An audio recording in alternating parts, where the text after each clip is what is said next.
Read it out loud, I said, sliding the envelope across the dinner table while Madison stared at me like she'd just watched a ghost sit down in my chair. Claire Hayes kept both hands wrapped around the paper because her fingers had started shaking the second she saw the clinic logo in the corner. Brandon tried reaching for the envelope first. Claire pulled it away before he touched it. Then she opened the results, scanned the page once, and every drop of color drained out of her face. Madison lowered her eyes straight into her wine glass because she already knew what came next. Positive for chlamydia exposure, Claire read quietly, every syllable cutting deeper than yelling ever could. Brandon leaned back hard enough to rattle the silverware. Madison whispered my name under her breath like that still carried authority inside my house. 3 weeks earlier, my wife came home from a wedding in Napa Valley carrying a garment bag, a half-dead smile, and somebody else's perfume on her skin.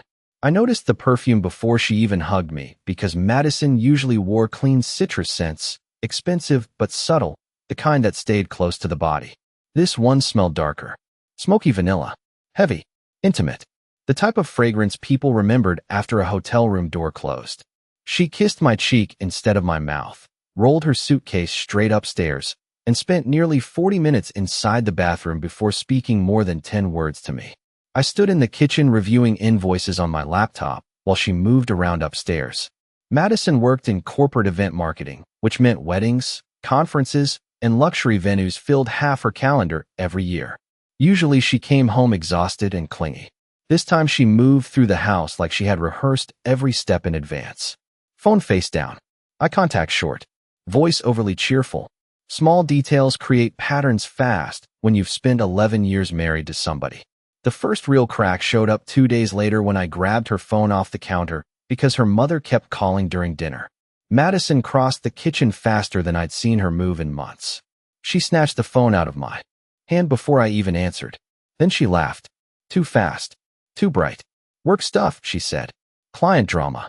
After that, the phone never left her pocket again. She carried it into the shower, into the laundry room, even onto the treadmill in our basement gym. I stopped asking questions and started collecting observations instead. Thursday morning, I got a call from a private medical clinic in Sacramento. I almost ignored it because I assumed it related to billing.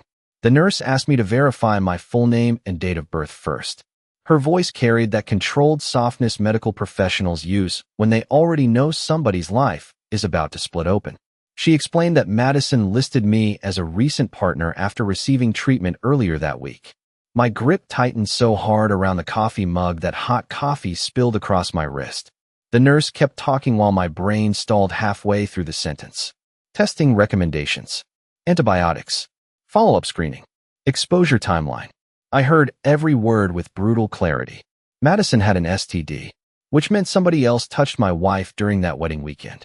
I drove to the clinic the same afternoon and sat inside my truck afterward for nearly an hour reviewing every bank transaction from the previous 30 days. Hotel charges, Uber receipts, restaurant tabs. I found the wedding venue first. Then I found a second hotel charge placed 11 miles away from the resort at 1:14 a.m. Saturday night. One king bed.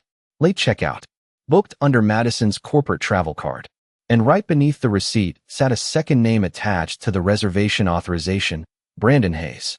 I spent the next 4 days turning my own marriage into an audit trail. Every receipt, every login, every timestamp started feeding into a spreadsheet on my office computer. Madison thought I buried myself in work because quarterly tax filings hit our company that week. I let her believe that.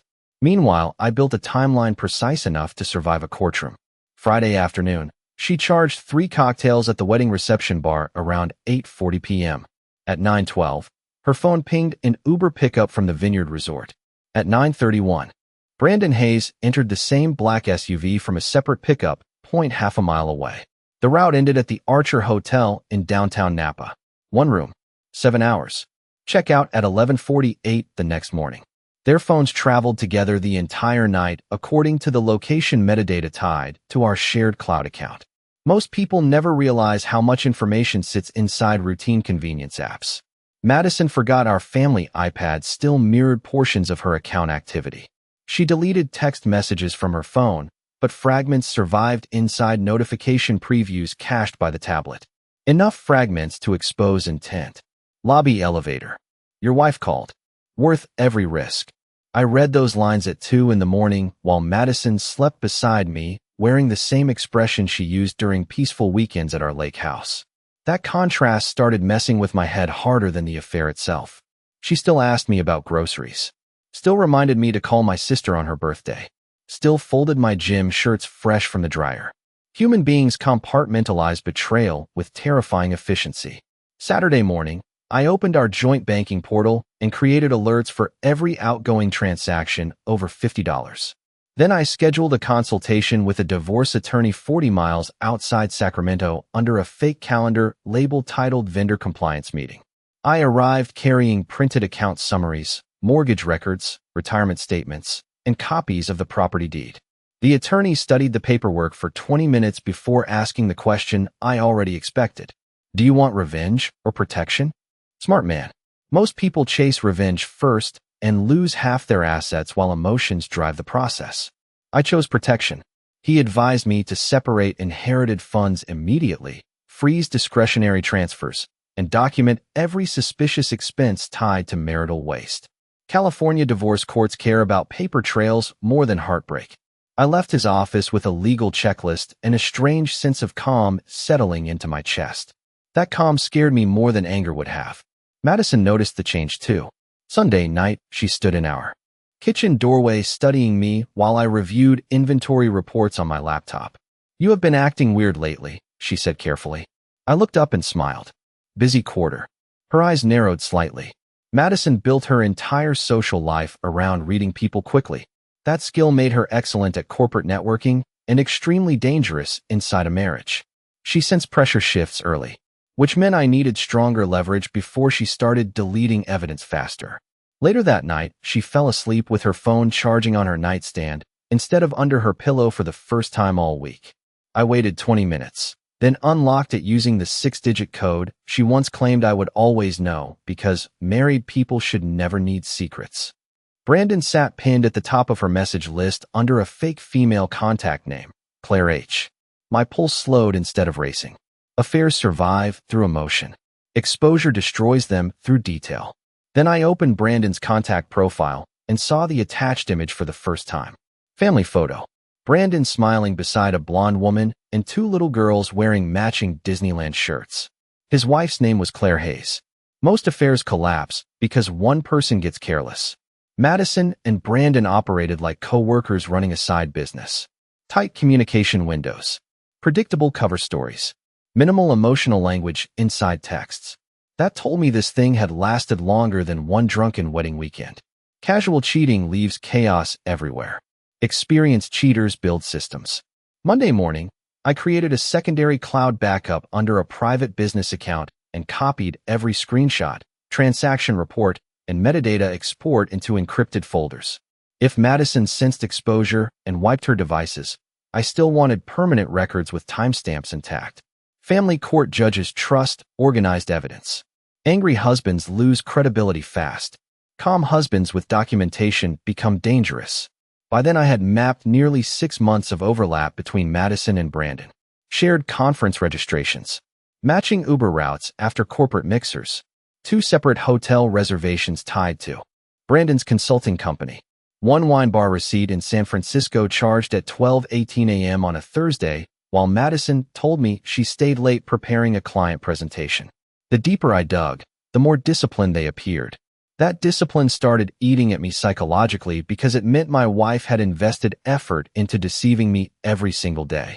She remembered anniversaries while scheduling secret hotel rooms. She packed my lunch while texting another man. Human beings rarely understand how terrifying betrayal becomes once routine enters the equation. Tuesday evening, Madison sat beside me on the couch scrolling through vacation rentals for summer. She leaned against my shoulder naturally, almost lazily, while her phone vibrated twice against her thigh. I watched her expression shift for half a second before she muted the screen face down. Tiny smile. Tiny adrenaline spike. Addicted people always react to incoming attention the same way. Maybe we should do Montana this year, she said. I studied her profile while she talked about hiking cabins and lake views like our marriage still existed in full health. Then I asked the first direct question since the clinic call. How well do you know Brandon Hayes? Her body froze before her face did. Less than 1 second. Most people miss that delay. I spent years negotiating contracts across conference tables. That pause told me more than any confession could. Madison recovered quickly. Brandon? The logistics consultant? She asked. He helped coordinate transportation for the wedding. Seems close to you. She laughed softly and shrugged. Corporate events create weird friendships. Then she redirected instantly. Why? Smart move. Answer the question with another question. Shift conversational control. I let her think it worked. Just curious, I said. Later that night, she carried her phone into the bathroom again. 20 minutes passed. Then 30. I opened our cellular account dashboard from my office and reviewed the outgoing call logs tied to her number. One number dominated the list. Brandon. 12-minute calls during lunch hours. 8-minute calls after midnight. 3 separate calls on the drive home from Napa. I copied every record into the evidence folder and forwarded duplicates to my attorney. Then I searched public records tied to Brandon Hayes. Married. 2 daughters. Home purchased 4 years earlier in Roseville. No criminal history. No lawsuits. Corporate consultant. Annual charity golf tournament organizer. The kind of polished suburban husband people trusted instantly, which made the next discovery even more interesting. Buried inside property filings sat a second LLC connected to Brandon's consulting business. Same mailing address. Different account registration. I pulled the incorporation records and found Claire Hayes listed as co-owner on every financial document. Brandon had tied his wife directly into his business assets, which meant if this exploded publicly, Claire stood to lose just as much as I did. 10 minutes later, I found her Instagram profile. Family photos. Church fundraiser pictures. Disneyland trips. Then I reached the newest post and felt my stomach tighten. 3 days earlier, Claire uploaded a smiling anniversary photo with Brandon at a rooftop restaurant. Her caption read, 14 years together and still my safest place. I waited 2 days before contacting Claire Hayes because timing matters when somebody's entire life sits seconds away from collapse. Shock creates panic. Precision creates cooperation. During those 2 days, Madison grew warmer toward me again, which almost made the situation harder to process. She started cooking dinner earlier. She laughed more often. She initiated conversations about future plans and even suggested replacing our kitchen countertops before Christmas. Guilt reshapes people in strange ways. Some cheaters grow distant. Others overcompensate so aggressively that every interaction starts feeling staged. Madison entered the second category. Wednesday night. She walked into my office carrying a beer and rested both hands on my shoulders while I reviewed quarterly vendor contracts.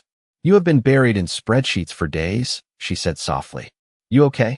I tilted the laptop screen slightly away from her before she could glimpse the folder labeled Asset Separation Timeline. Just work pressure. She squeezed my shoulder once and smiled with an expression I had trusted for over a decade. Then her phone buzzed upstairs. The smile disappeared instantly. She left my office mid-conversation and climbed the stairs faster than usual. I counted 7 seconds before hearing the bedroom door close. Reflexes reveal priorities better than words. The next morning, I called Claire from a prepaid number during her lunch hour. She answered with the calm, professional tone of somebody used to handling clients. This is Claire. I almost hung up anyway. Destroying a stranger's marriage felt different when her actual voice entered the equation. But then I remembered the clinic call. The hotel records. Madison lying directly into my face while sleeping beside me every night. My name is Ethan Carter, I said carefully. I believe our spouses know each other. Silence stretched for 3 full seconds. Then Claire answered in a colder tone. I think you have the wrong number. Smart response. Defensive immediately. Protective immediately. Brandon Hayes attended the Napa wedding 3 weeks ago. I continued. Madison Carter attended too. Another pause. Longer this time. What exactly are you implying? She asked. I gave her one verifiable detail instead of emotional accusations. Black SUV pickup at 9:12 p.m. Archer Hotel. 1 king suite. Late checkout Saturday morning. People reject opinions. People fear specifics. Claire stopped speaking entirely after that. I heard shallow breathing on the line before she finally asked where I got the information. Shared financial records. Location metadata. Clinic exposure notice. The last phrase changed everything. Her voice cracked instantly. Clinic. I stayed quiet long enough for her imagination to finish the sentence first. Then she whispered, "Oh my God." We agreed to meet Friday afternoon at a private coffee shop 20 miles outside Roseville. I arrived early carrying a thin black folder with printed screenshots and transaction summaries organized chronologically. Claire entered wearing business clothes and the expression of somebody mentally preparing to hear a false alarm. The moment she sat down, she started defending Brandon before seeing a single page.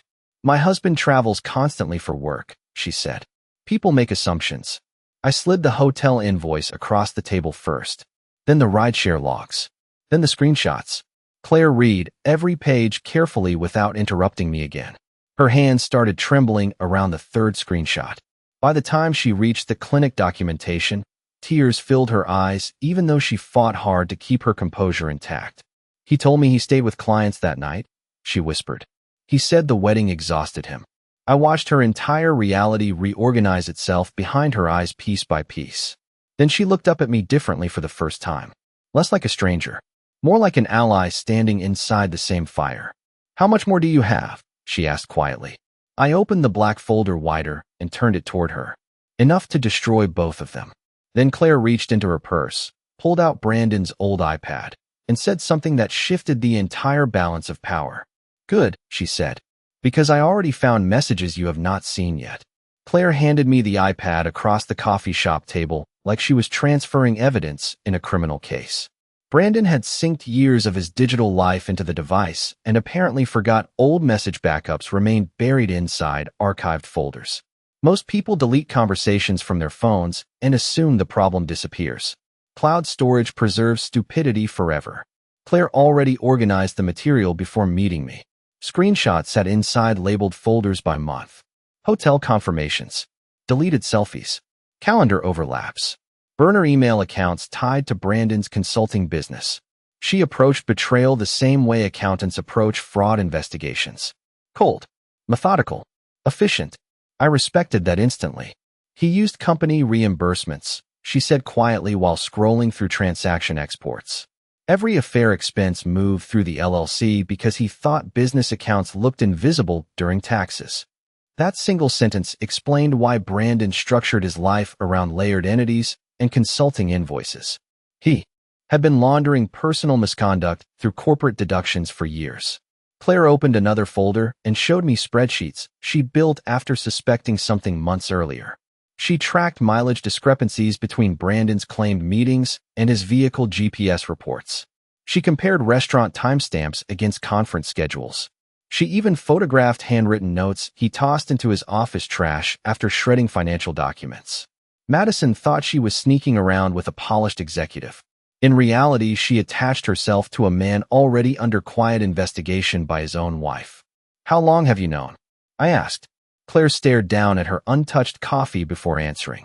"I suspected him after Christmas. I confirmed another woman in March. I discovered Madison last week." That answer shifted something inside my head because it meant Madison entered a situation already contaminated by deception and instability. She had not become Brandon's secret. She became one more entry in an existing pattern. Claire enlarged one screenshot and turned the screen toward me. Madison sent Brandon a message 4 nights earlier while sitting beside me on our couch. "He still trusts me completely." Reading that line triggered something colder than anger. Trust creates vulnerability. Weaponized trust creates humiliation. Claire watched my reaction carefully before lowering her voice. "Your wife thinks you are passive." "I know. Brandon thinks I am distracted by the kids and charity work." "Good." Claire nodded slowly. "Then both of them still feel safe." That word mattered. Safe people make mistakes. Panicked people erase evidence and move money. The moment Brandon sensed exposure, he would start protecting assets through his LLC network.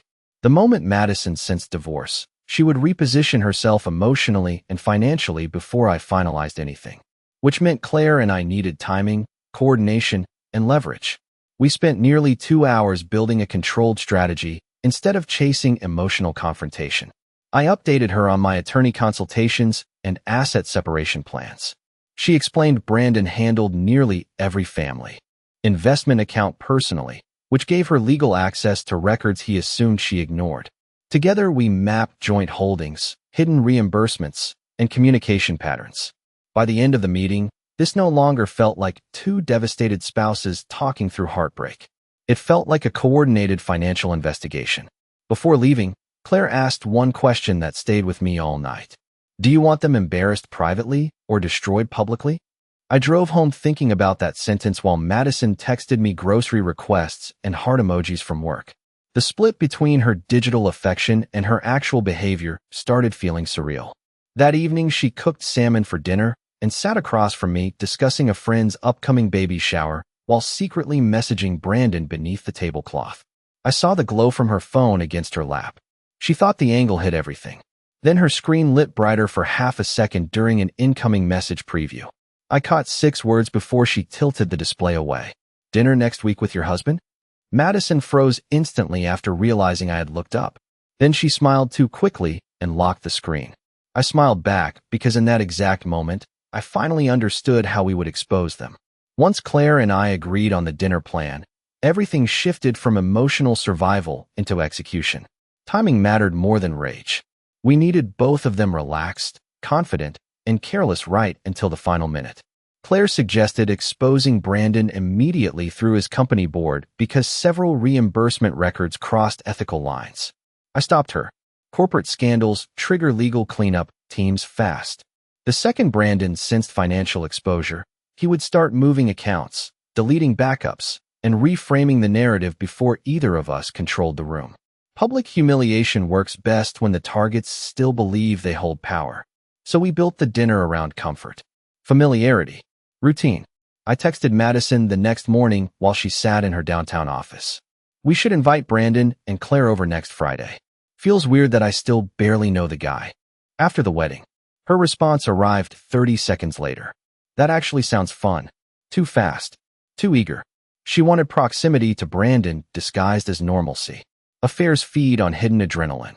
Cheaters love situations where they stand inches away from exposure while still feeling untouchable.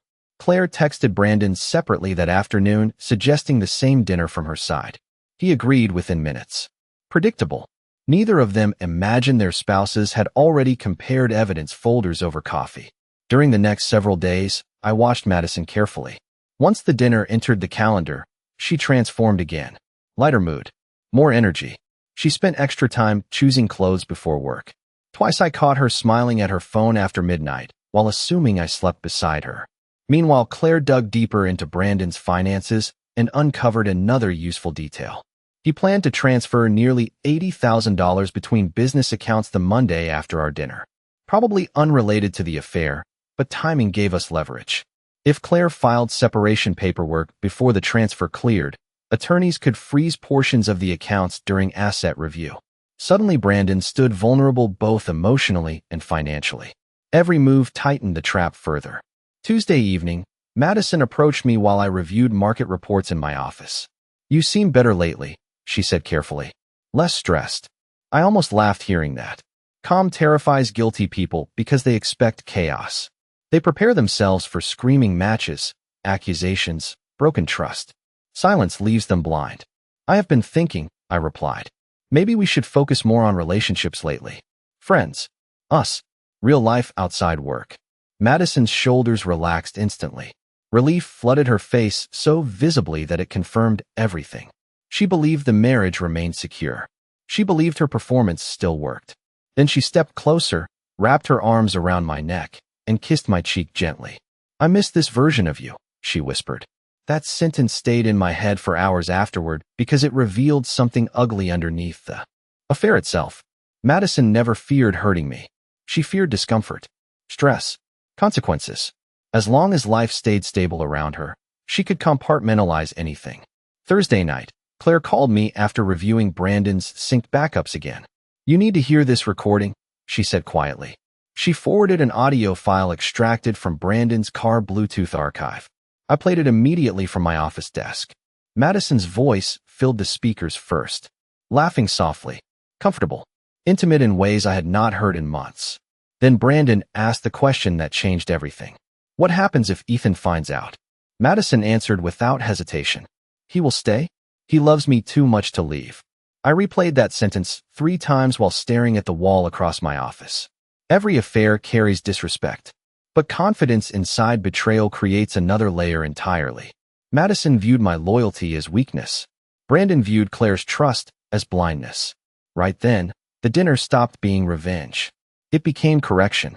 The next morning, Madison stood in our bedroom deciding between two dresses for the dinner while humming under her breath.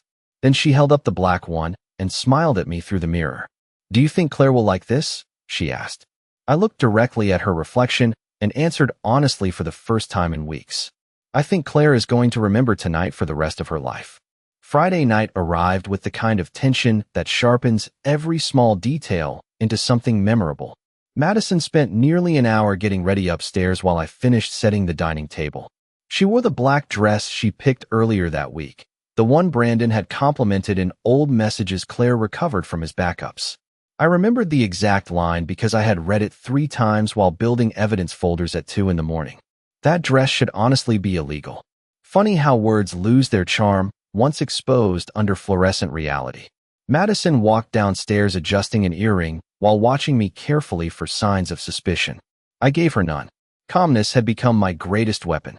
The doorbell rang at 7:14 p.m. Brandon entered first carrying an expensive bottle of wine and the polished confidence of a man who believed he controlled every room he stepped into. Tall, relaxed posture, easy smile. He shook my hand firmly while scanning the house in quick, unconscious sweeps, the same way executives assess unfamiliar environments during business dinners. Then Claire stepped inside behind him wearing a cream-colored coat and a composed expression so precise it almost looked emotionless. Only I noticed the tiny tension in her jawline. Madison hugged Claire warmly like they were casual friends instead of two women standing at opposite ends of the same betrayal.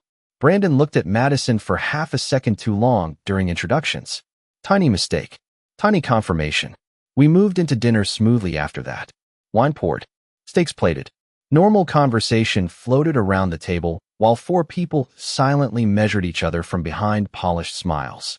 Brandon talked about expanding his consulting firm into Phoenix. Madison laughed at stories she had clearly heard before despite pretending otherwise. Claire played her role perfectly. Calm. Attentive. Controlled. Meanwhile, I watched panic begin developing inside Brandon one small layer at a time. Because guilty people react strongly to emotional asymmetry. He expected tension from me eventually. Anger. Passive aggression.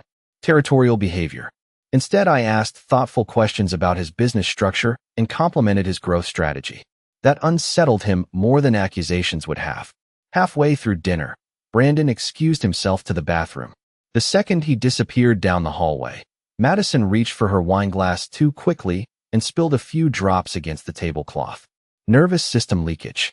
Her hands had started shaking slightly. Claire noticed too. "You okay?" she asked softly. "Long week." Madison answered with a forced laugh. Brandon returned 30 seconds later carrying the stiff posture of somebody checking for hidden explosives before stepping back into a room. He sat down slower this time. More careful. Less confident. Then his phone buzzed inside his jacket pocket. I already knew what triggered the alert because Claire and I planned it earlier that afternoon. Her attorney officially filed preliminary separation paperwork at exactly 7:42 p.m. Brandon glanced at the screen and immediately lost color in his face. He tried masking the reaction behind a sip of wine, but adrenaline changes breathing patterns too quickly to hide completely. Claire watched him with terrifying calm. "Everything all right?" she asked. Brandon locked the phone screen instantly. "Work issue," he muttered. Madison shifted in her seat and looked between them both. The atmosphere around the table changed after that. Thicker. Sharper. Brandon started checking his phone every few minutes. Claire stopped speaking unless directly addressed. Madison sensed movement underneath the surface but still lacked context. Then I stood from the table quietly and walked toward my office. Madison looked up immediately. "Where are you going?" she asked. "I forgot something," I answered calmly. I returned carrying a thin black envelope and placed it directly in the center of the table beside the wine bottle. Brandon stared at it instantly. Claire lowered her eyes toward the clinic logo printed in the corner. Madison stopped breathing for one long second. Then Brandon forced out a laugh that sounded painfully rehearsed. "What is that?" he asked. I sat back down slowly, folded my hands together, and looked directly at Claire instead of him. "I think you should read it out loud." The silence after I told Claire to read the envelope out loud felt heavier than any screaming match I had imagined during those sleepless weeks. Brandon stared at me with the expression people wear when they realize a private disaster has already crossed into public territory. Madison sat frozen beside him, shoulders tight, eyes locked onto the clinic logo like staring hard enough might erase reality. Claire opened the envelope slowly, deliberately, every movement controlled. She pulled out the folded test results and read the first page silently before lifting her eyes toward Brandon. "You gave this to multiple people," she said quietly. Brandon immediately switched into survival mode. "Claire, listen to me, this is insane. Read the date," I said calmly. She did. The room changed instantly after that, because dates kill excuses faster than emotions ever can. Madison covered her mouth with one hand, while Brandon leaned forward aggressively, trying to reclaim control through volume and movement. "Ethan, whatever you think is happening here, you are blowing this completely out of proportion." I almost admired how fast he adapted. Skilled liars always search for the version of reality with the lowest immediate damage. Minimize first. Redirect second. Attack perception third.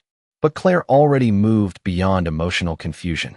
She had documents, timelines, financial records, positive exposure notice. She read clearly from the page. Recommended partner notification. Then she lowered the paper and looked directly at Madison for the first time all night. "How long?" Madison's breathing turned shallow instantly. I watched her brain cycle through possible exits one by one. Denial, partial truth, blame shifting, emotional breakdown. Every option collapsed under the weight of evidence already sitting on that table. "Claire," Madison whispered weakly. Brandon interrupted immediately. "Nothing physical happened after Napa." Wrong sentence. Wrong wording. Claire laughed once under her breath after hearing it. Cold laughter. Dangerous laughter. "After Napa," she repeated softly. Brandon realized his mistake too late. Madison closed her eyes like she physically felt the floor disappear underneath her. I stayed quiet because silence forces guilty people to keep talking. Innocent people ask questions. Guilty people start negotiating details. Brandon leaned toward Claire with both hands raised slightly. "I made mistakes. I already planned to end it." "Another mistake." Madison turned toward him sharply after hearing that line. There it was. The hidden truth beneath the affair itself. Brandon viewed Madison as temporary, disposable, convenient. The realization hit her visibly. Months of secret messages and hotel rooms suddenly collapsed into something smaller and uglier. Claire reached into her purse calmly and placed a second folder onto the table beside the clinic results. "Good," she said. "Then ending it should make this next part easier." Brandon's face lost color immediately after recognizing the folder. Financial statements, LLC transfers, reimbursement records. Claire opened the folder and slid several highlighted documents across the table. "You used our company accounts to fund your affair," she continued. "You reimbursed hotel rooms through the consulting firm. You categorized wine bars as client retention expenses. You moved marital money into hidden business accounts while sleeping with another man's wife." Brandon stopped speaking entirely after that. Real fear finally entered the room because emotional betrayal destroys marriages, but financial exposure destroys identities. Madison looked back and forth between us like she had walked into a courtroom without realizing the trial already started hours earlier. Then Claire delivered the final blow. "My attorney filed separation paperwork tonight," she said evenly. "And Ethan already protected his assets before this dinner even started." Madison snapped her head toward me so fast her chair scraped across the hardwood floor. "What does that mean?" she asked. I reached into my jacket slowly and placed a second envelope beside her wine glass. This one carried the letterhead from my attorney's office. "It means," I said calmly, "you signed a post-nuptial amendment 6 months ago without reading the revised property clauses your financial advisor sent over during tax season." Madison grabbed the envelope with both hands like physical contact with the paper might somehow change the words printed inside. Her eyes moved across the legal language once before panic finally broke through the performance she had maintained for weeks. "Ethan, this is insane," she whispered. "You planned this." I leaned back in my chair and watched the room settle into the truth. Brandon sat completely silent now, staring at the financial documents Claire spread across the table. His phone kept vibrating against the hardwood every few minutes. Attorneys, bank alerts, maybe business partners. Crisis had finally reached him from every direction at once. Claire folded her hands calmly in front of her wine glass and spoke with a level tone that frightened Brandon more than shouting ever could. Your access to the joint business accounts ends Monday morning, she said. My attorney already filed emergency review motions tied to fraudulent reimbursements. Brandon finally snapped out of paralysis long enough to answer. Claire, you are overreacting. She almost smiled hearing that. You billed hotel rooms with another man's wife as consulting expenses while exposing both households to medical risk, she replied. That stopped being an overreaction several documents ago. Madison turned toward me again, eyes glassy now. You went through my phone. You brought another man into our marriage and expected loyalty to protect you from consequences. I answered calmly. I protected myself instead. That line landed harder than anger would have. Madison started crying quietly after that. Real crying this time. Fear stripped away the polished emotional control she usually carried into every conversation. But even then, I noticed something important. She still focused on fallout first. Money, divorce, reputation, exposure. She never once asked whether I was emotionally destroyed. Some people stop loving you long before they start cheating. The affair just exposes the timeline publicly. Claire stood first and collected her folders carefully while Brandon stared at the table like he had aged 10 years during dinner. The girls are staying with my sister this weekend, she told him. You can explain your side later through attorneys. Then she looked toward Madison one final time. You should understand something clearly, she said. Men like Brandon always separate women into categories. Temporary excitement. Permanent support systems. You never replaced me. You just joined the rotation. Madison flinched harder from that sentence than anything else spoken all night. Because deep down, she already knew it was true. Brandon opened his mouth to defend himself again, but Claire walked toward the front door before he finished the first sentence. He followed her seconds later, leaving half his wine untouched beside the plate. The front door closed. Silence filled the house afterward. Madison remained seated at the dining table staring at the legal papers through smeared mascara while I gathered empty dishes calmly and carried them into the kitchen. Strange moment, honestly. Weeks earlier, I imagined confrontation ending with screaming, rage, maybe shattered furniture. Instead, the entire marriage died under recessed lighting beside expensive steak knives and untouched dessert. Madison finally entered the kitchen behind me while I rinsed plates under warm water. Do you hate me? She asked quietly. I dried my hands slowly before answering, because honesty matters at the end of things. No, I said. I think you hated being unhappy more than you valued being loyal. She started crying harder after hearing that. But my anger had already burned out days earlier during spreadsheets, bank audits, and legal meetings. By then I understood something most people learn too late. Betrayal rarely arrives as one dramatic moment. It grows slowly inside tiny permissions people give themselves every day. One hidden message, one lie, one secret dinner, one hotel room. Then eventually they wake up across from someone who spent weeks preparing for the collapse while they still believe they controlled the story. Around midnight, Madison carried a suitcase downstairs and asked whether she should stay somewhere else for a few days. I looked at the wedding photo hanging above our fireplace before answering. You already left this marriage weeks ago, I said quietly. Tonight just made it official. Then she walked out the front door carrying the same black dress Brandon once called unforgettable. Funny thing is, 3 months later, I barely remembered the dress at all. What stayed with me instead was something my attorney told me during our first meeting. Trust people with access to your heart if you want. Just never hand them blind access to your future.